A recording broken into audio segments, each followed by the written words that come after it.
GST வரி குறைப்பு ஒரு புரட்சி என்றும் இதன் மூலம் 2 லட்சம் கோடி ரூபாய் பணம் மக்கள் கைகளில் இருக்கும் என்றும் மத்திய நிதியமைச்சர் நிர்மலா சீதாராமன் தெரிவித்துள்ளார்.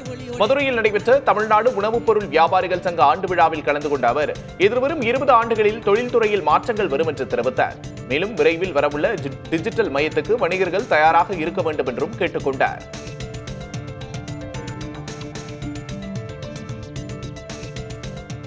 இந்த ஒரு ரெவல்யூஷனரி இந்த ஸ்டெப் மூலமா கிட்டத்தட்ட 2 லட்சம் கோடி மக்களுக்கு பணம் போய் சேருது. எப்படி போய் சேருது?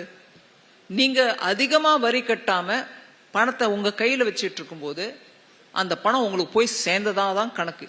டிஜிட்டலைசேஷன் ஆஃப் காமர்ஸ், இது ஒரு பெரிய ஒரு மாறுதல் வருது. அதுல உங்க அசோசியேஷன் தயாரா இருக்கணும், ரெடியா இருக்கணும். E commerce block chain based traceability, அதாவது ஒரு பொருள் வாங்குறோம், அதை நம்ம உபயோகத்துக்கு முன்னாடி இது எங்க இருந்து வந்துச்சு, அதுல ஏதாவது குறை இருந்துச்சுன்னா அதை தேடி கண்டுபிடிச்சு அது லாஸ்ட் எந்த யூனிட் தயார் பண்ணாங்களோ அந்த யூனிட் வரைக்கும் போறதுக்கான டெக்னாலஜிக்கல் லிங்க் இது தேவைப்படும். அதனால உங்களுக்கு நெக்ஸ்ட் ஒரு 20 வருஷத்துக்கு வரக்கூடிய சேலஞ்சஸ் இந்த ஏரியால இருந்து வரும். மத்திய நிதியமைச்சர் நிர்மலா சீதாராமனை தமிழகத்தின் 2ஆம் அம்மா என பாஜக மாநில பொதுச் செயலாளர் ராம ஸ்ரீனிவாசன் புகழாரம் சூட்டினார்.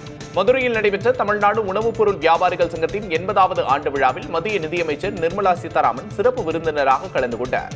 விழாவில் பேசிய ராம ஸ்ரீனிவாசன் தமிழகத்தின் 2ஆம் அம்மா நிர்மலா சீதாராமன் என்றும் அவருக்கு தமிழகத்தில் 1 கோடி குழந்தைகள் இருக்கிறார்கள் என்றும் தெரிவித்தார்.